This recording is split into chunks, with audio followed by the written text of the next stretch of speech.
a very blurry picture of fog. Most of the things right then, but not all of them. There Go. you are.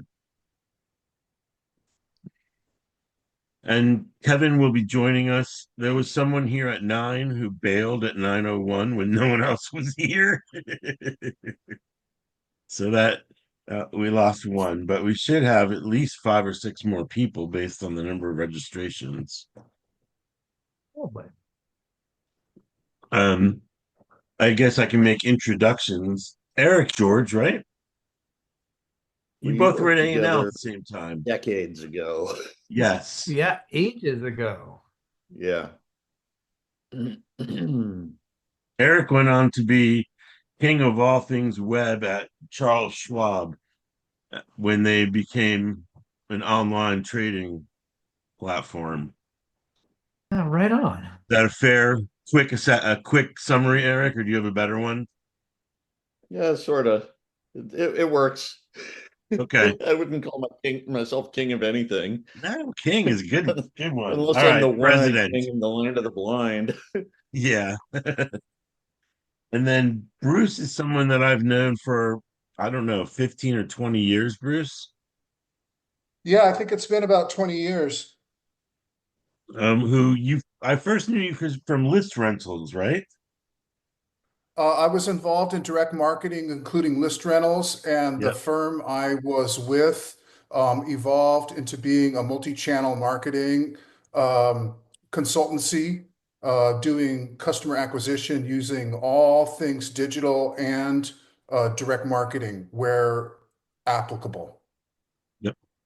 Okay. And I resigned from that a few years ago, almost 10 years ago, and I'm an independent consultant right now. Okay. Christopher.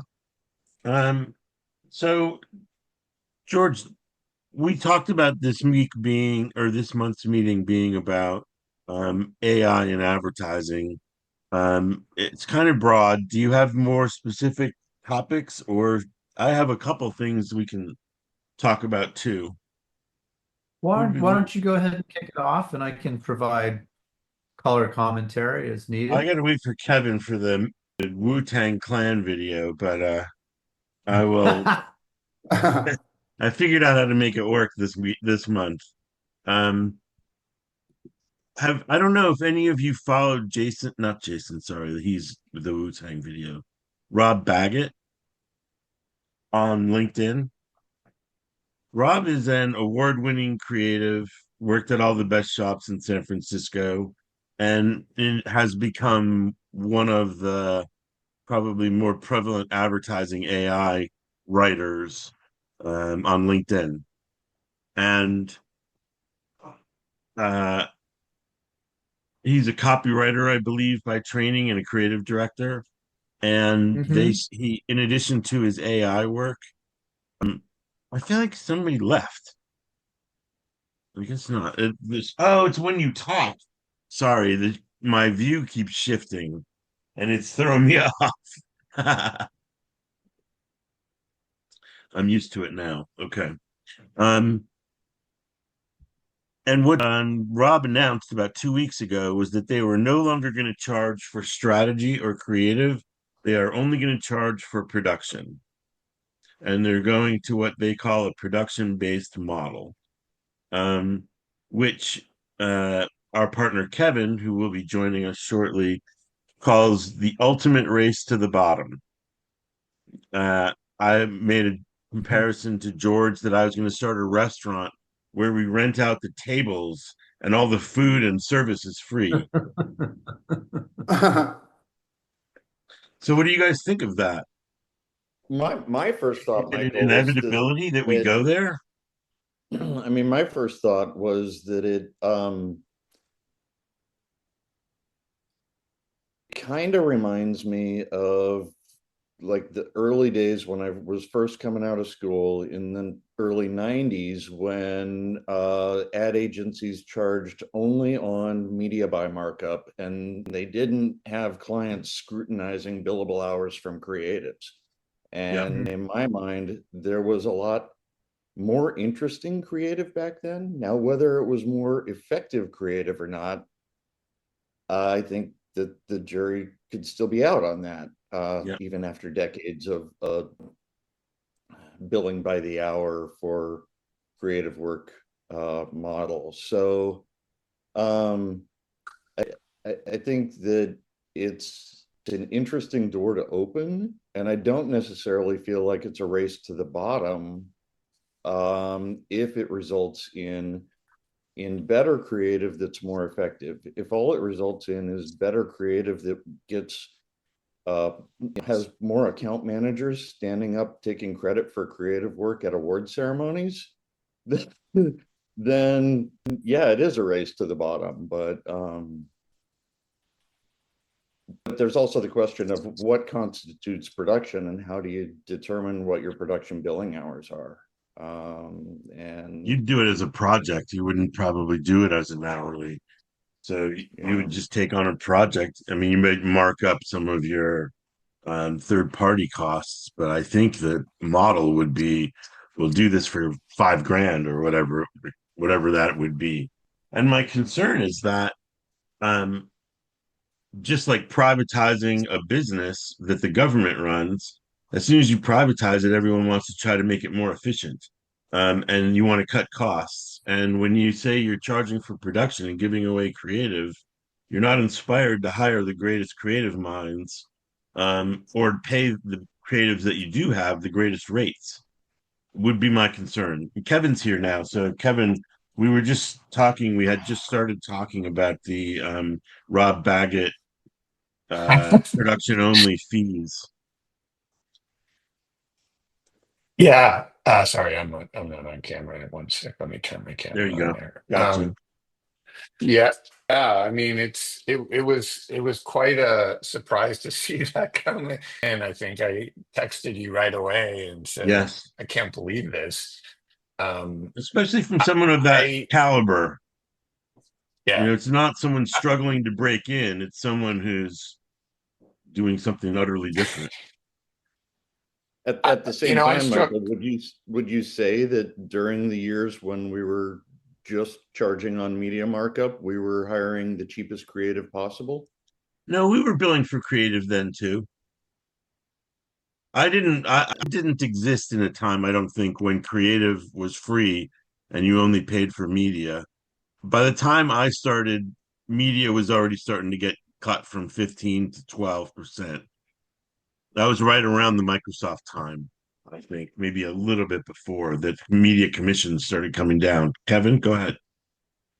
Yeah, but I think the important point to remember the model back then was is that create even as things got crazy, creative was still a pass-through cost, right? So you didn't make any money on creative, you made money on your media, right? That was your Oh, profit. okay. So you're saying what Eric said, and I did things Yeah. differently, and it may be that I always charged for Or creative, maybe just be, but you're saying well, you no, charge I'm for still saying you. production.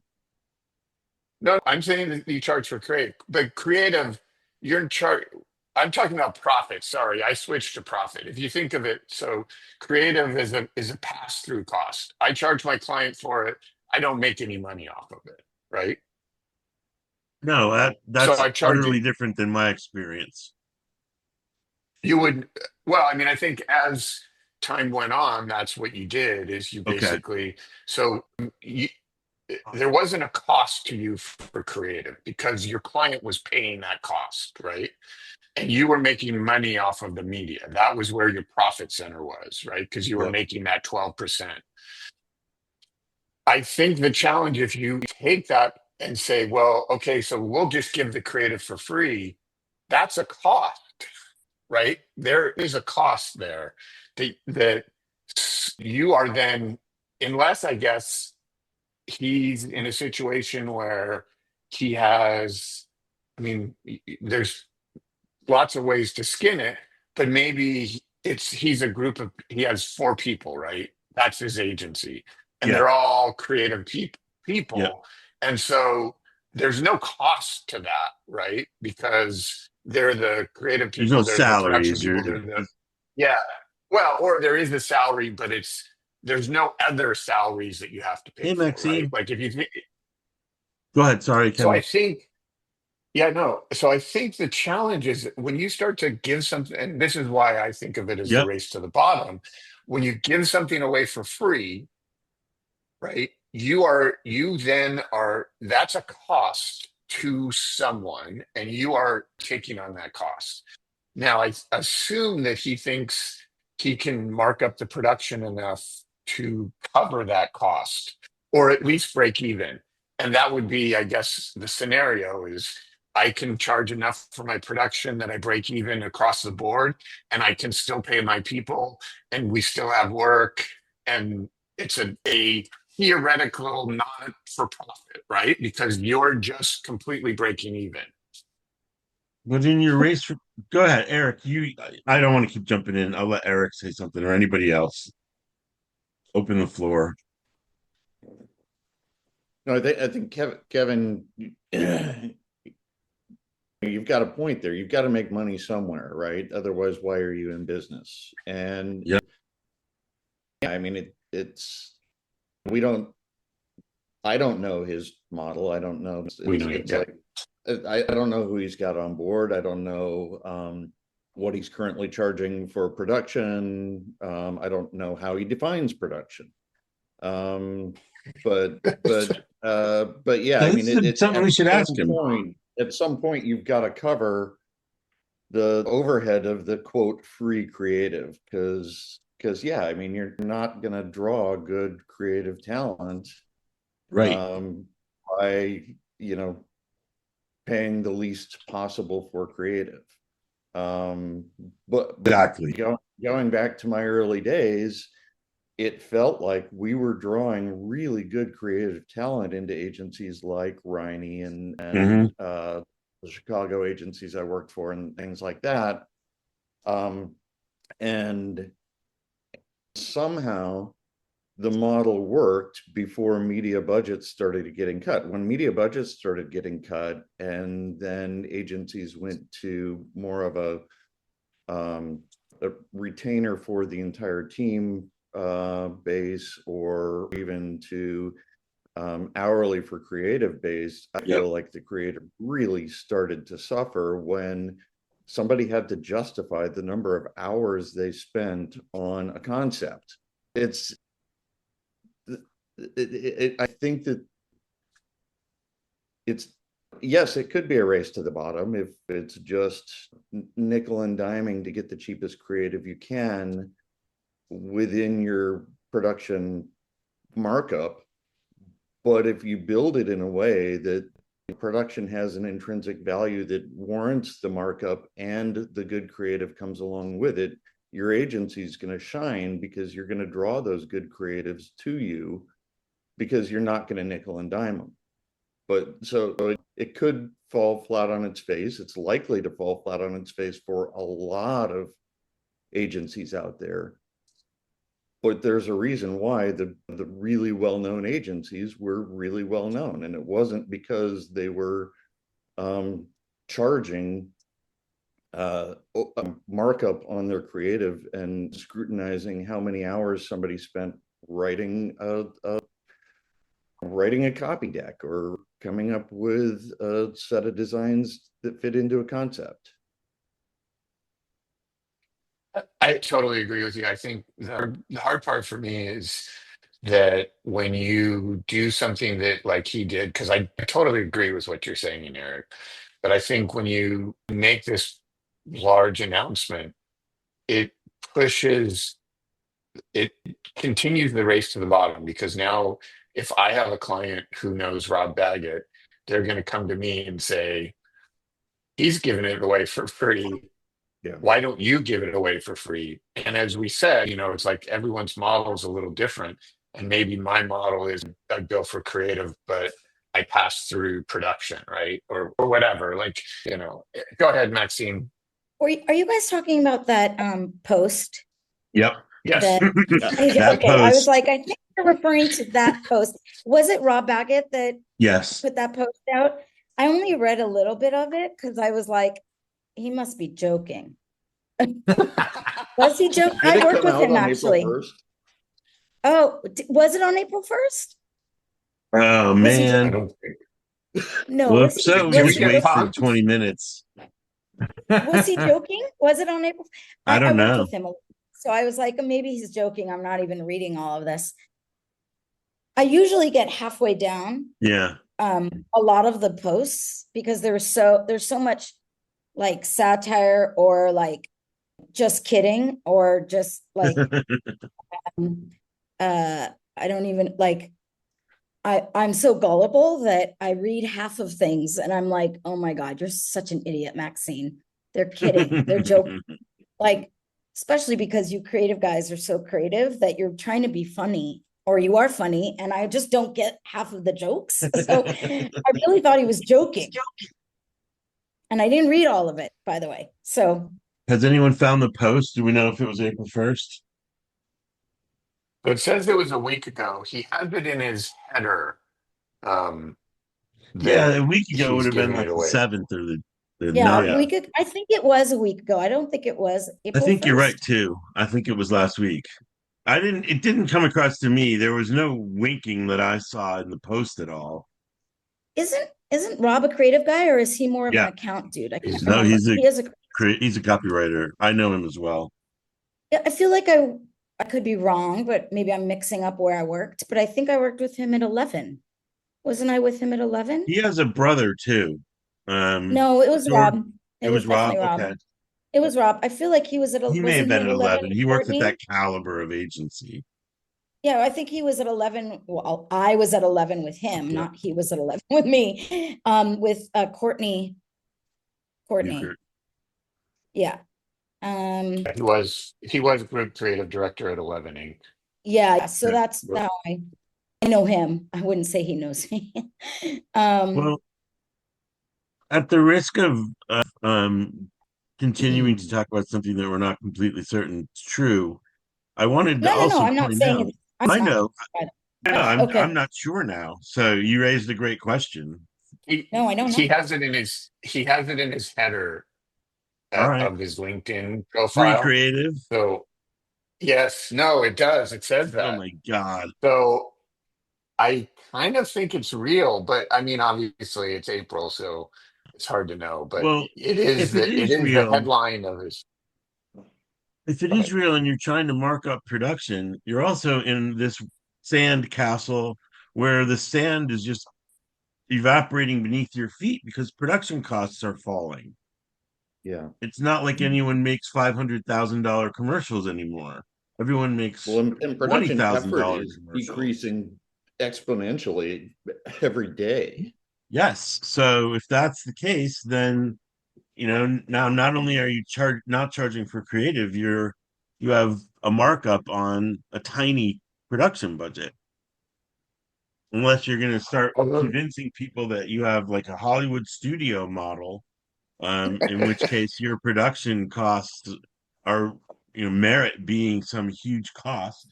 But that brings me to, if we could shift gears now to something I wanted to show last month and I wasn't able to, and I waited for Kevin to do it because I know Kevin loves it.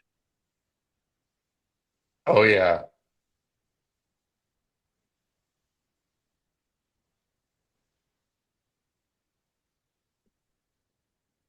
Can you see it? I Yeah. see yeah, it. but we can't I hear. see Great. it. No, no sound though. This is totally AI. This is a creative named Jason Zada, his production company. I'm not going to run the whole thing, but this is a music video they created.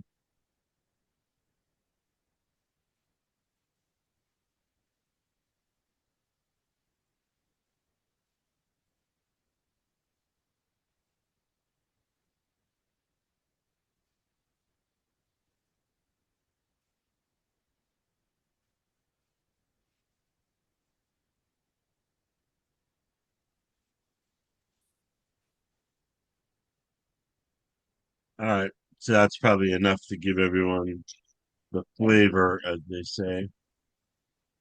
Uh, Thoughts? Obviously, it's AI. I mean, you can tell. Um, but I think if you accept the fact that if you overlook the fact that it's not created by a human, um, then you start comparing it to other AI created, I hate to use the word content, but creative Things. executions. Yeah. Yeah. Stuff. Since AI is now firmly in the crosshairs of our discussion, let's go back to Rob's model and let's posit that our definition of creative, at least as we've been discussing it, and as it served as a reference for evaluating this video, is going to change. And what I think we started kicking around and that led to this roundtable was AI starts to intercede into the entire communication and purchase process, right? So to kind of go back and touch on Eric's point, well, what is a good idea anyway? What is a good creative idea? And have those, what we called good ideas back in the day, have they been devalued, right? When we started changing the model from 17.65% media commissions, essentially buying our services, to something that was, because media commissions got cut, hourly had to kind of make up the slack so that we could hold margin. But what if with AI, you have a machine that becomes more personal, that becomes more individualistic, and that ultimately learns you? So I mean, we all have AIs already. They're not ours particularly. They just happen to show up now increasingly in places like your mailbox. And if you're playing around with image generators, they not only can write your emails, they can create images for you, they can do videos like this, et cetera, and so forth. But eventually, and I don't think it's all that far-fetched to imagine that all of us, are going to have an agent, and that agent is going to learn us. And that part of that agent's job, maybe a big part of that agent's job in our increasingly digital world, is going to be able to understand what we want and need, or will be able to take direction from us in those areas. And rather than advertising being a machine that produces messaging from brands and companies to individuals, maybe the intermediary is all AI. In other words, I have an AI that knows, and I used this example with Kevin, I think, and with you, Michael. I want to buy a Four Seasons tent, and I give the AI some criteria. I'm going to go on a backpacking mission, I'm going to go on a little winter backpacking trip. And I want a Four Seasons tent that could be lightweight, freestanding, weigh less than 6 pounds, have a rain fly, be breathable, be packable, and not cost more than $600. That's it. That's all I really need to do. And then my agent goes out into the world and does the work for me of researching brands, researching products, and eventually coming back to me with recommendations for further research or purchase.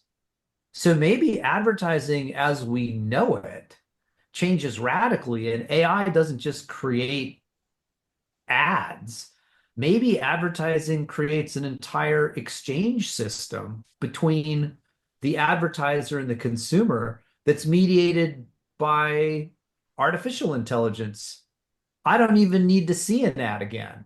I may not ever want to see an ad again. I would disagree, because I was going where you were going at first, to where all the AI needs is a connection to a database of specs, and then it will just find the ones that match your specs.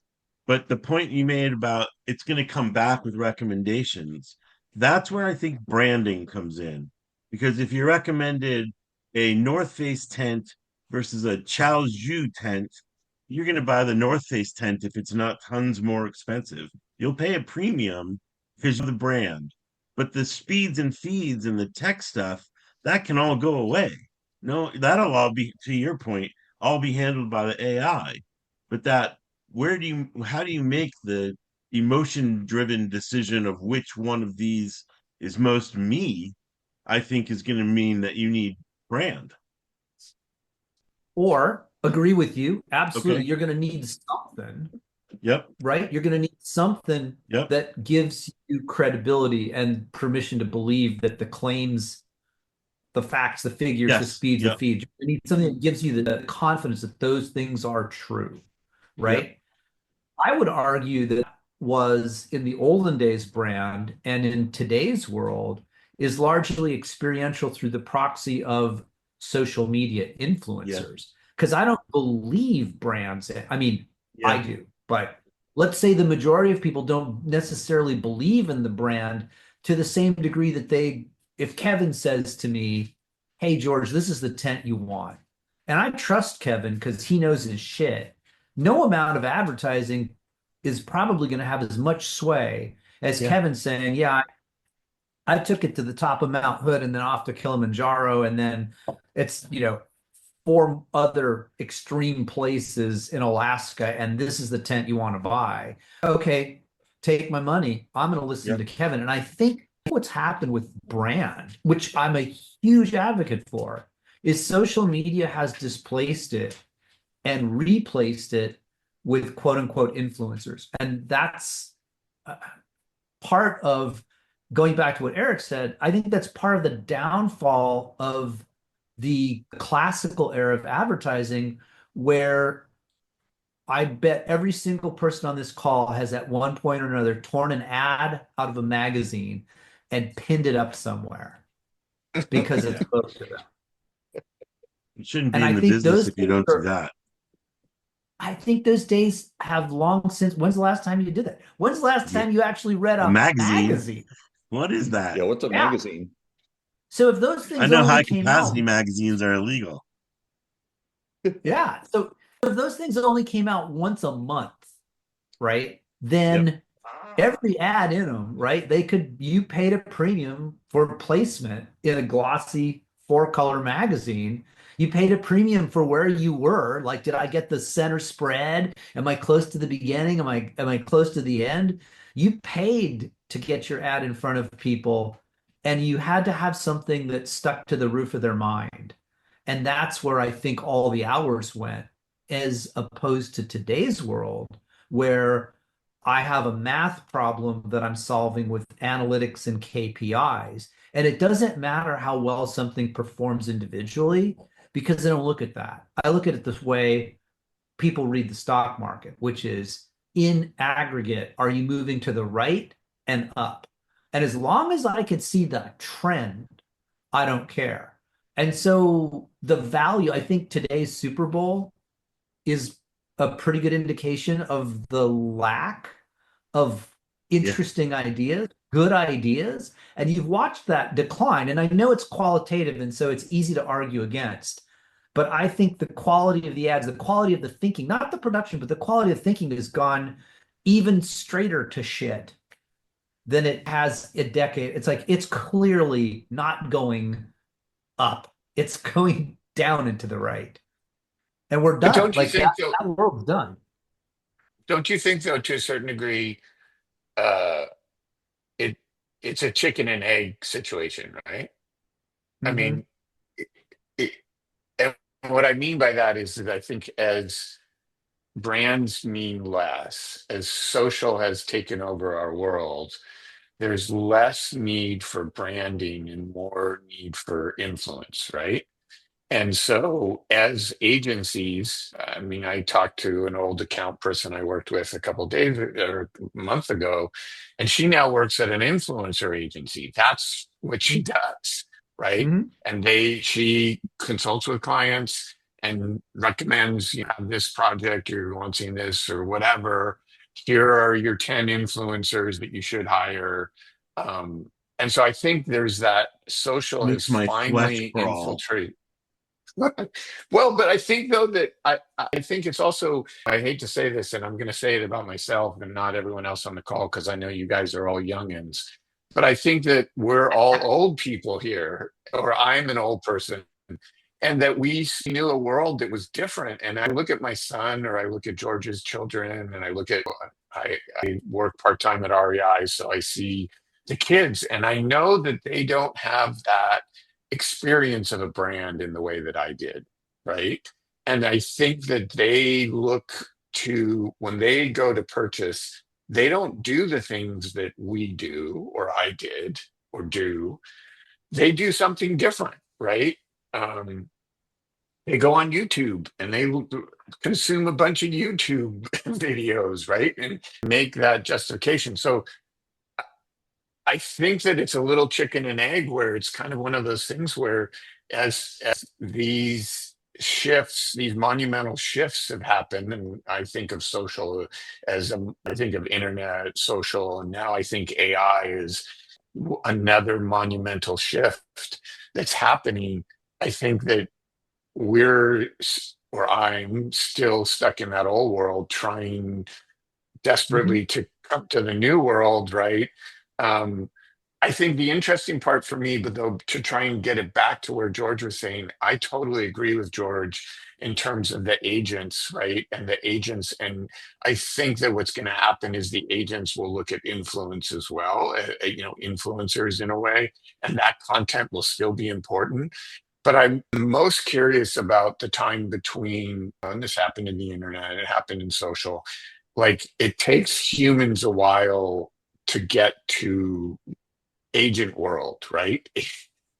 Like, where I just let an agent loose, and we're not there yet, right? And so how long is that shift going to take, and what does that look like, and how can we benefit from that shift, I guess, is some of the things that I find super interesting, because I totally agree with what George is saying. I just don't think we're there yet.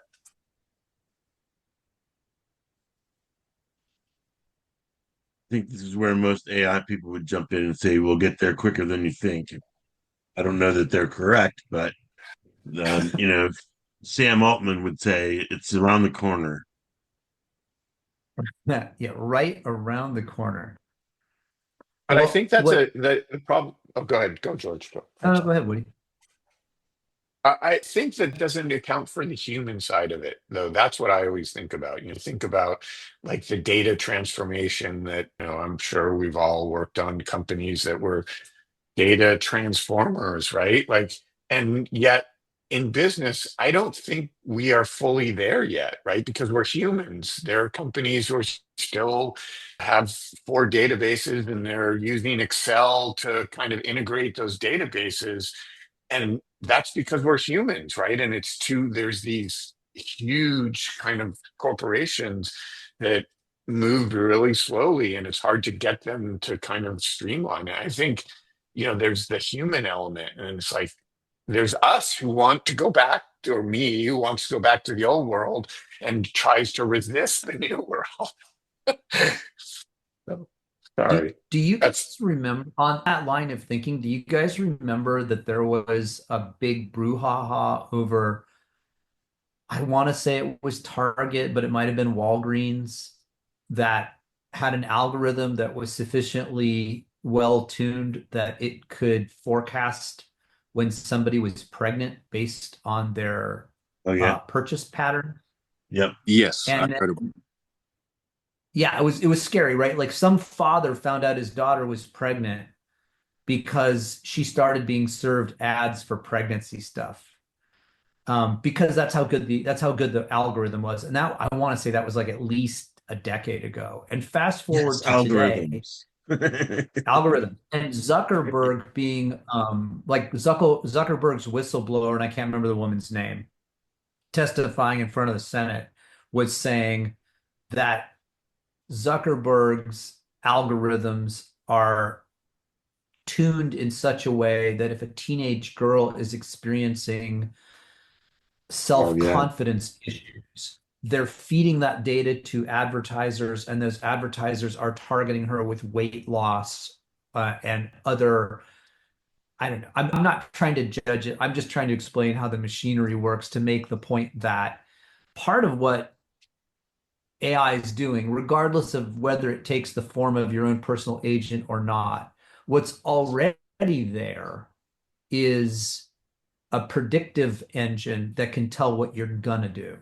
And sometimes, if it's whether you're pregnant, or whether, you need to, it thinks it should serve you an ad that says you should drop 10 pounds, it's been fed enough information about how people operate to know that it can actually create sales with that stuff. So even if I don't necessarily tell an agent I want a 10 or whatever, insert product, there's an algorithm out there already that knows that I'm probably more likely to buy X and when and what my price sensitivity is, et cetera. So I don't think in some ways, I don't think we're that far off. We may be from an agent that learns me, but if you take the idea that ideas matter, ideas like advertising ideas mattered, like Think Different mattered, right? And all of Apple's advertising to this day is kind of based on that. I don't know that the ideas may be any less important, but all of the machinery that delivered that idea, all of the TV ads, the 1984 ads, the Think Different stuff, I don't know that any of that matters as much as it used to. If I already know as an algorithm, which could be fed into any kind of machine, what your predilections, your tastes, your interests, your purchase patterns, your habits are. That's all automated. It doesn't require you to feel much of anything in that space. At the end of it, perhaps, yes, I want to feel good about my purchase for sure. But in the middle of it, all that arbitrage that's going to happen, I think that's an algorithm. It's a machine, and machines don't feel. So what I'm grappling with trying to get my mind around, then what does the model look like? How does it even work? Machines don't feel, but they also don't truly learn. When I was at Schwab, and Schwab is now one of my biggest clients, one of my biggest vendors was Alliance Data Systems. So I've been working with these predictive algorithms for decades, and we've been using it to model client service and support feeds. We've been using it to model potential target markets for new products and to test and learn about whether those products actually do have a real market for them and things like that. So this is like this kind of modeling that is becoming more democratized through front ends like ChatGPT and things like that. It's existed in my world since at least 96. So this is, but at the same time, the models don't truly learn. The models are only predicting based on, it's predicting based on a specific window of data input and data output that has to be a floating window, just given the amount of data that it takes to run these models. The context window is what we call it. Or would you say, sorry, go ahead. Yeah, so the context window is what we call it. And like when you pay for ChatGPT at $200 a month versus when you get the free one, you just basically get a bigger context window. And that bigger context window lets you maintain a more relevant to your goal thread of predictions without the context falling off. But there still needs to be kind of a human interaction with it, and that human needs to be an expert. I mean, I've been running things through a number of different engines where if I were just somebody coming in with no experience saying, hey, I'm a prompt engineer and I know how to write prompts really well. If I don't know the problem space inside and out, I don't know when that thing is going to start to hallucinate. And I've seen hallucinations, especially as these models start to rely on their own output as input. Those hallucinations can run down a path that could get somebody who doesn't know, say, good creative, who doesn't know how to build a brand. It could run them right into a wall.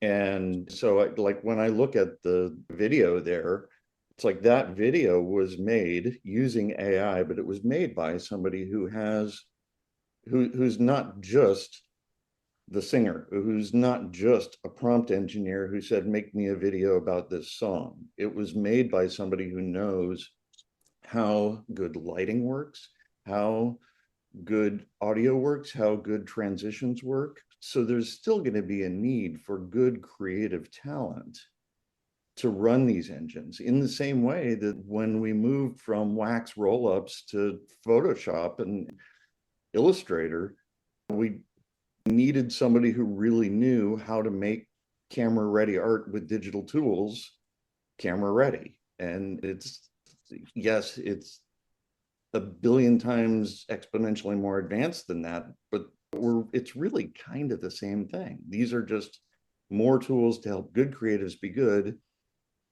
but they are tools that are going to allow bad creatives to generate much more bad creatives. So the question then is, how do we differentiate good between bad, and how do we sell the fact that us old guys are good, and guys, gals, whatever, are good. Yeah. And these kids these days don't really know what they're doing, when the kids who are buying don't really care. Or the kids who are amazing rise to the top. Right. Because there are probably some, just like there's probably some old guys or old girls who suck and made it somehow. Yeah. God knows how they made it. There's plenty of We've people all who worked with did it. hacks who somehow Right. got their name on the door. Right.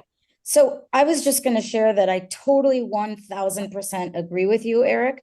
I think it's about the language you use, because you said something like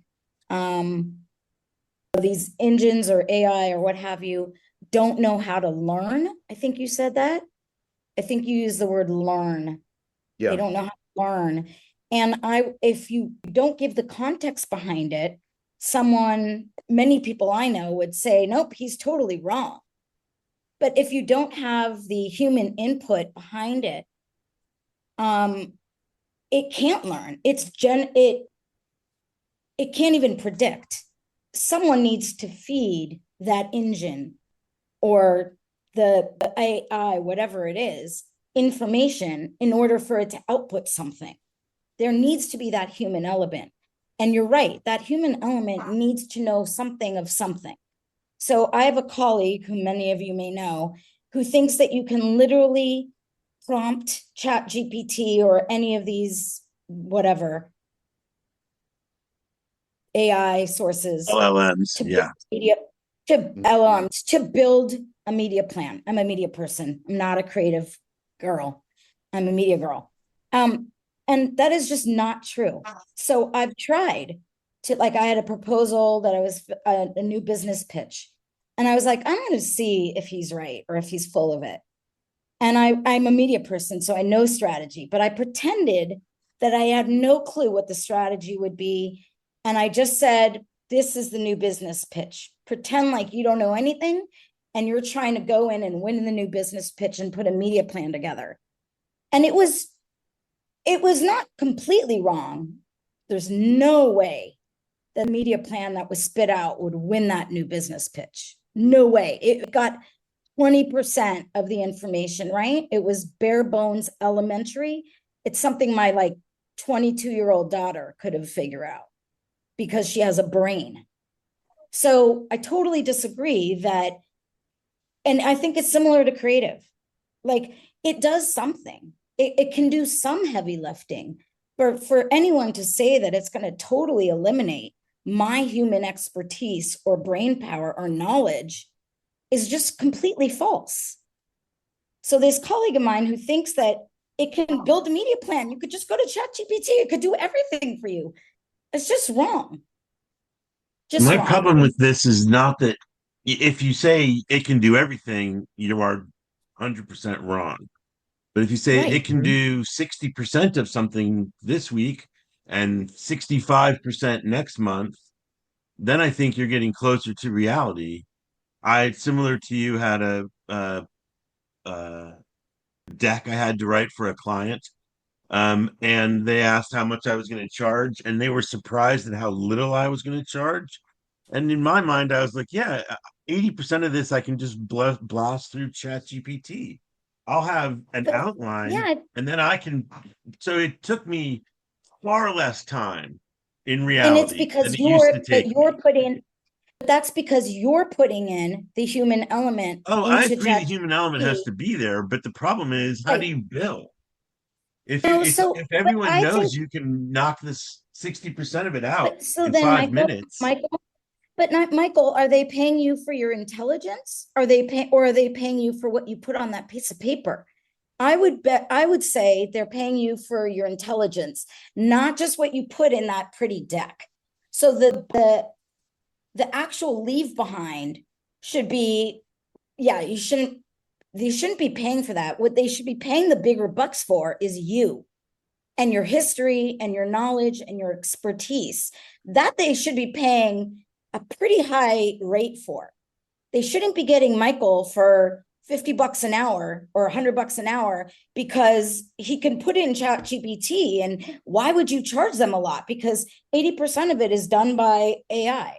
This So is I going to would be say my new you raise this. commercial. I'm going to have a talking head shot of Yeah, you, Maxine, but saying this. I think you need to reposition it as Yeah. what you're getting is the strategic element of you. And yeah, you're going to spend less time on the deck. Okay, it's Yep. going to save you in a But 100-hour project, 10 hours are going to be not charged because AI is going to do it for you. back to bring it back to the beginning, I think as you think about that, we've kind of gone down back this like how do you charge pathway, which I think is fine. Michael, what you did was you said, I'm not going to charge you very much because the product is easy to create. Yes. And I think what Maxine's saying is, yes, it's easy to create because you have history, and Yeah. therefore that product, Well, you either have to charge for your time or you have to charge more for the product because if they hired someone else to do it, a junior person, it would take them 5 times or whatever. I'm yeah. making that up. Who knows They how don't long have it would the take them? intelligence. And it might not be as accurate. So I think, I mean, it's interesting, and it does harken back to what we were talking about with Rob, I think, a little bit in that notion of like how do you charge for things and what he's decided. And I think one of the things I forgot about Rob is that he's not an advertising agency. He's really a production house right Yeah. now. And Yeah. production houses have always thrown creative in for free. It's very rare that a production house will charge you for creative, In like a a sense, he's video swearing production off house. creative almost and throwing his hat Not in the Well, they almost, he all, production is. ring. Not yeah, almost, he kind of, totally is. but he's still, so he, I assume what he's doing is he's still doing him, right? Which is his experience. And if he's going to create a video for you, he's going to bring all that experience, right? Now, he's not going to charge you an extra fee for that.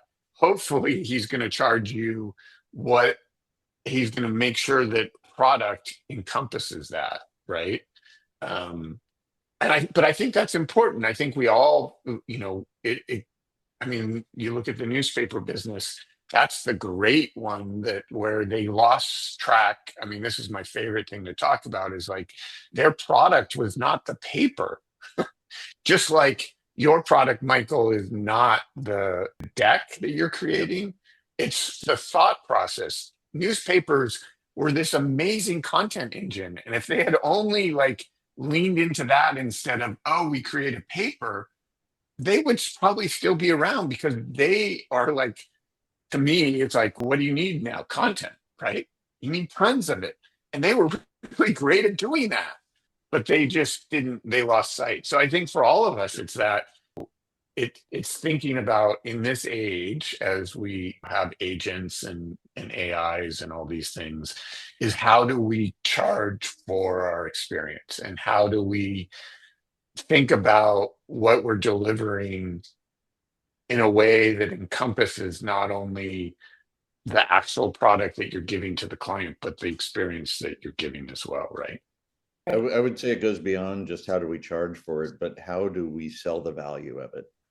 Yeah, Yes. that's a That's great good. point. And that's critical, That's the good. word value. So to me, the value that all of you bring is your expertise, your experience, your backgrounds, your history.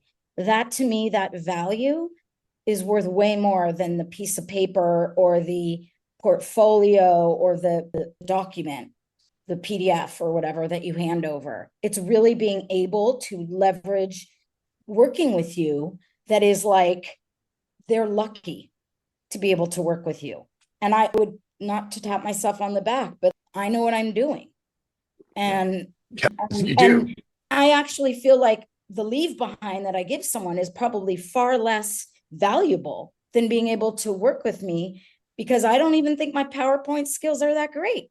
So I actually feel like AI might improve my leave behind because I don't like my design skills. My PowerPoint skills kind of suck. So, because I'm not a design person, I'm a media person. But Yep. so I wouldn't devalue your hourly rate or your skills at all just because AI can do 60% of some of the work. They're not Yep. doing, it's not doing this work Yep. at all. And just so you know, And Eric, I worked at Mediaplex, which turned into ValueClick, which turned into, I think, Epsilon or Experian, I think Epsilon, which turned into Alliance Data Systems, which I think I Yeah, have Alliance absorbed stocks in. Epsilon. Yeah. But my biggest wins along these lines have been teaching the CMO on down how to sell the value to the CFO and the CTO, because I've spent most of my career in the tech end and the processing and efficiency end of the creative world, and it's hard to kind of, especially when the bean counters get involved, and when the tech leads who think they own that space get involved, it's hard for marketers to talk the talk that they need to talk in order to win the argument with the people who hold the purse strings or who can close the gates on them. And so that's, I wish Rob was actually on this call because I'm going to invite him to yesterday- come next. I'm going to send him a transcript and invite him to join us Yeah. next month. well, I have invited him in the past. okay. Yesterday he actually posted something. I don't know if you read his post from yesterday. That actually is the exact opposite of what some of us are saying. So I'd Yep. love to get his opinion, because Yep. it sounds like what he's saying is AI is completely taking over creative capabilities, period. I'm like, That was the post from it's not- yesterday. Yeah. yeah, like it's not a tool at all. It is doing your job.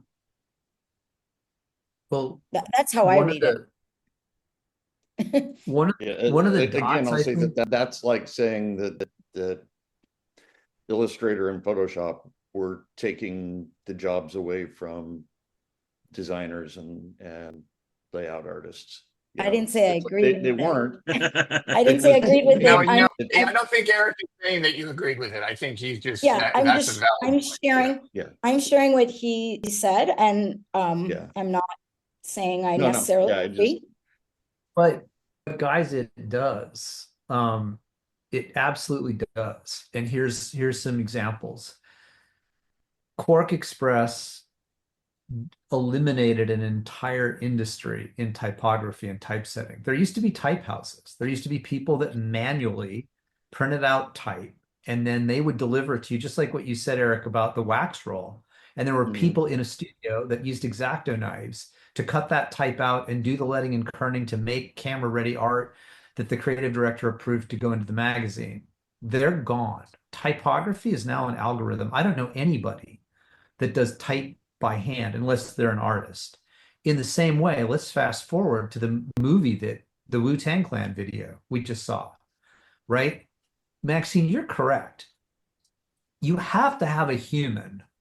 And I'm going to go back to what Michael said to connect those two dots. Like, we're looking at percentages here, right? You have to have somebody that knows lighting. You have to have somebody that knows camera movements. You have to have somebody that knows how to act and how to edit and all that other shit. And that one guy may have simply been Jason Zada. But you know what you don't have? You don't have a director, you don't have a DP, you don't have a sound guy, you don't have a grip truck, you don't have lights, you don't have electricians. The 100 people that report to the director have now been conflated into a machine that you talk to about what you want the shot to look like and how you want that finished piece of film to look. I'm not diminishing the importance of humans. I'm diminishing which humans are important and the value proposition that Eric's talking about, which is what is it that is of value? The director and the DP arguably should have been of value in that equation, but Jason Zada, in whatever role he assumed, took those jobs onto his own shoulders and with the help of the robots, eliminated an entire production industry for that piece. Not quite yet. But the point is valid. The interesting part about that piece is, if you know about the Jason Zada piece, is that I think it took probably 75% of the effort in a different way than it would have taken 3 years ago or 4 years ago. That said, you are 100% correct that AI is reducing the workforce, and that is the challenge. Where you needed 100 people doing paste up type in an agency, you went from 100 to 0 because art directors were doing it themselves. This is the continuation of that. You needed to do production, you needed gaffer, you needed director, you needed a DP, you needed all those things. And now maybe you don't need all those things. Maybe you just need 2 of them, or you need 1 of them, or you need 5 of them. But the notion is that the workforce is being reduced, which I think the unfortunate part is that it makes it harder for those people that want to do it, right? Because there's less jobs.